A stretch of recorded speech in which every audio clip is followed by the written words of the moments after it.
선량한 마음으로 주님을 생각하고 순수한 마음으로 그분을 찾아라. 성부와 성자와 성령의 이름으로 아멘. 주님, 이제 주님을 만나려 합니다. 당신의 말씀을 들려주시고 당신의 말씀을 보여주시고 당신의 말씀을 만지게 해주십시오. 저를 보시는 주님의 기쁨을 느끼게 해주십시오. 저와의 만남을 기뻐하시는 우리 주 예수 그리스도를 통하여 비나이다. 아멘. 마음의 할례. 신명기 10장. 그러자 야훼께서 나에게 말씀하셨다. 먼저 번 것과 같은 돌판 2개를 다듬어 가지고 산으로 올라 나에게 오너라. 나무로 궤도 짜 두어라. 네가 먼저 번 깨트린 판에 적혔던 말들을 내가 다시 그 판에 새겨줄 터이니 너는 그것을 그 궤에 넣어 두어라. 그래서 나는 아카시아 나무로 궤를 짜고 지난번 것과 같은 돌판을 2개 다듬었다. 그리고 나는 그 2 돌판을 들고 산으로 올라갔다. 야훼께서는 대회가 열렸던 날 그 산 위의 불길 속에서 너희에게 내리신 10 조문을 먼저 번에 새기셨던 대로 그 판에 새겨 나에게 주셨다. 나는 발길을 돌려 그 산에서 내려와 2 돌판을 내가 만들어 두었던 궤에 모셨는데 그것이 그대로 아직 거기에 있다. 이렇게 야훼께서 분부하신 대로 나는 하였다. 이스라엘 백성은 약한 자 손에 우물들이 있는 그곳을 떠나 모세라로 향하였다. 거기에서 아론이 죽어 묻히고 그의 아들 엘르아잘이 뒤를 이어 사제직에 올랐다. 그곳을 떠나 굿고다에 이르렀다가 다시 굿고다를 떠나 물 흐르는 개울들이 있는 고장 욤바다에 이르렀다. 그때 비로소 야훼께서 레위 지파를 갈라 세우시고 야훼 계약궤를 매게 하시고 야훼 앞에 나서서 섬기며 당신의 이름을 불러 축복하는 일을 하게 하신 것이 그대로 오늘에 이르렀다. 그러므로 다른 동기들처럼 레위인에게는 유산으로 돌아갈 몫이 없었다.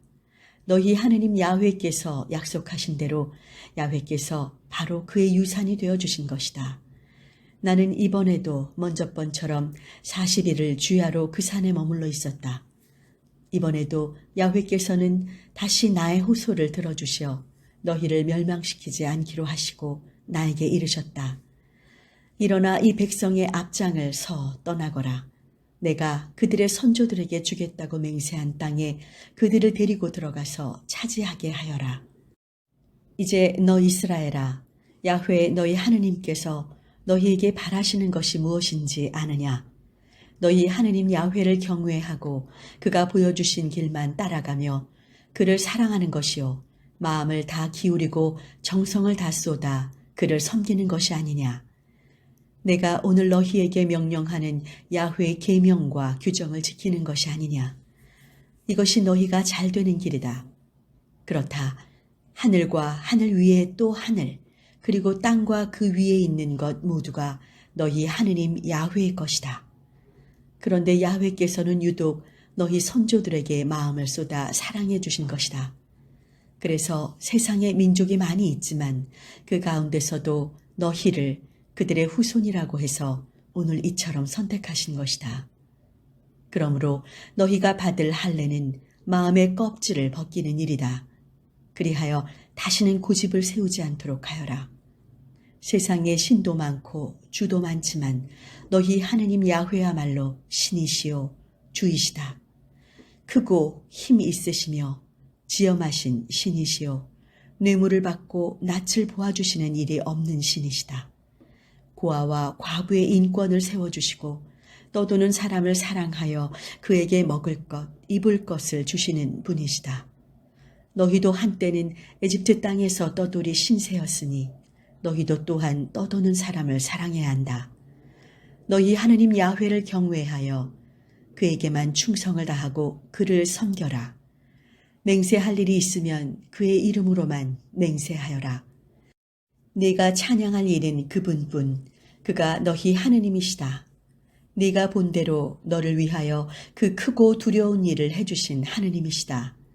너희 선조들이 에집트로 내려갈 때는 모두 70명밖에 되지 않았지만 너희 하느님 야훼께서는 이제 너희를 하늘의 별같이 많게 하셨다. 신명기 11장. 그러므로 너희 하느님 야훼를 사랑하며 너희에게 주신 그의 규정과 법령과 계명을 항상 지켜야 한다. 오늘 이 모든 것을 너희 자손들에게 가르쳐 주어야 한다. 그들은 너희 하느님 야훼의 징계를 맛보지 못하였다.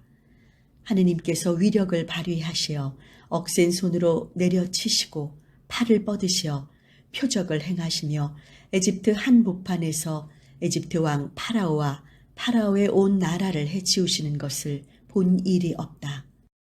또 너희의 뒤를 쫓던 에집트 군대와 군마와 병거를 갈대바다 물로 휩쓸어 버리시고 오늘까지 2번 다시 얼씬도 못하게 없애버리신 것과 너희가 이곳에 이르기까지 광야에서 너희에게 해주신 일을 보지 못하였다.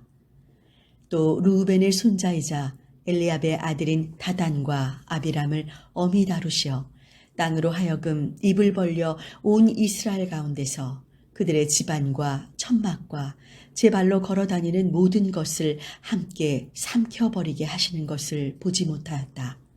그러나 너희는 야훼께서 하신 이 모든 엄청난 일을 눈으로 보았다.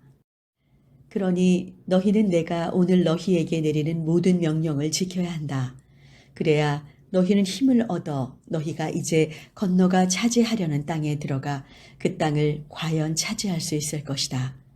또한 야훼께서 너희의 선조들과 그 후손에게 주겠다고 맹세하신 땅, 젖과 꿀이 흐르는 땅에서 오래 살 것이다.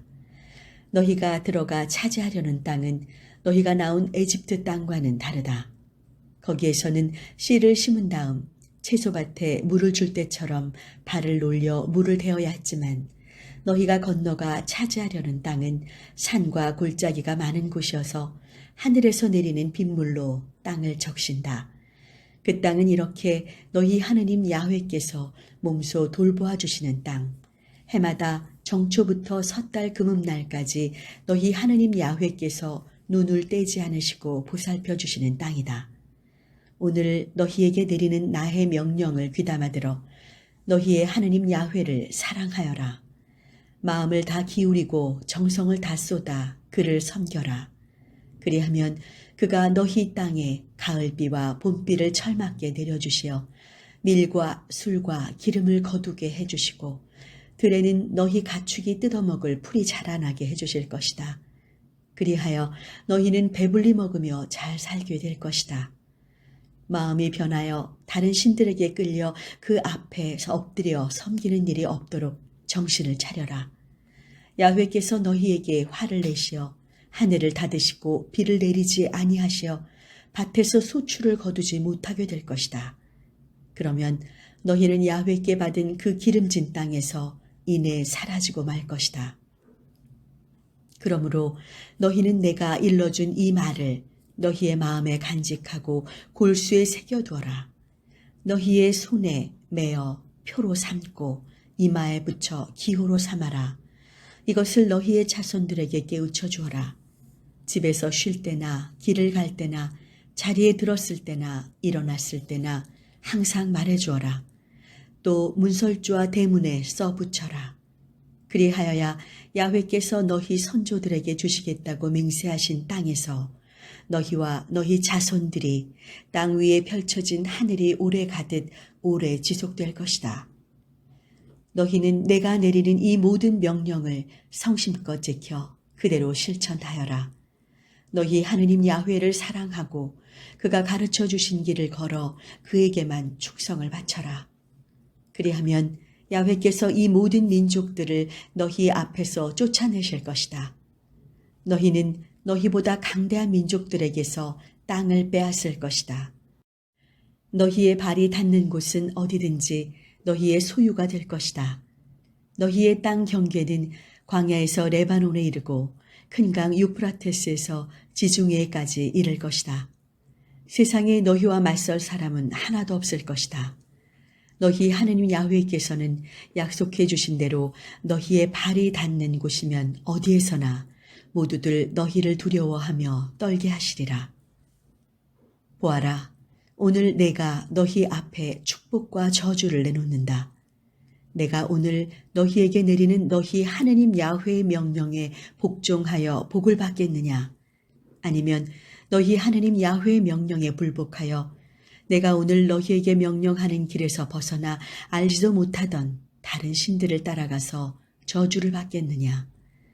내가 이제 들어가 차지하려는 땅으로 너희 하느님 야훼께서 이끌어 주셔서 그리로 들어가게 되거든 그리짐 산에서는 축복을 선포하고 에발산에서는 저주를 선포하여라.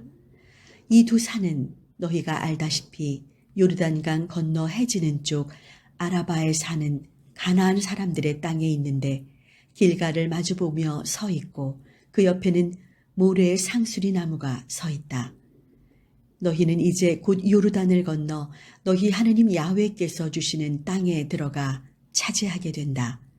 그 땅을 차지하고 자리를 잡거든 내가 오늘 너희 앞에 내놓는 규정과 법령을 성심껏 실천하여야 한다. 성당 건축을 위해 기도합시다. 그리스도께 희망을 둔 우리는 하느님의 영광을 찬양할 수밖에 없습니다. 성전 건축이 하느님의 영광을 찬양하는 시간이 되기를 기도합니다. 당신의 계획에 따라 우리를 미리 정하시고 택하신 하나님, 우리가 맨 먼저 그리스도께 희망을 갖게 하여 주옵소서. 우리가 하느님의 백성이 된 표지로 성령 주셨음을 알고 고백하오니 건축의 모든 과정 안에 성령께서 함께해 주옵소서. 성령께서 우리에게 완전한 자유를 주셨으니 모든 과정이 기쁨으로 하나님의 영광을 찬양하는 고백이 넘치게 하옵소서. 찬양 받으시기에 합당하신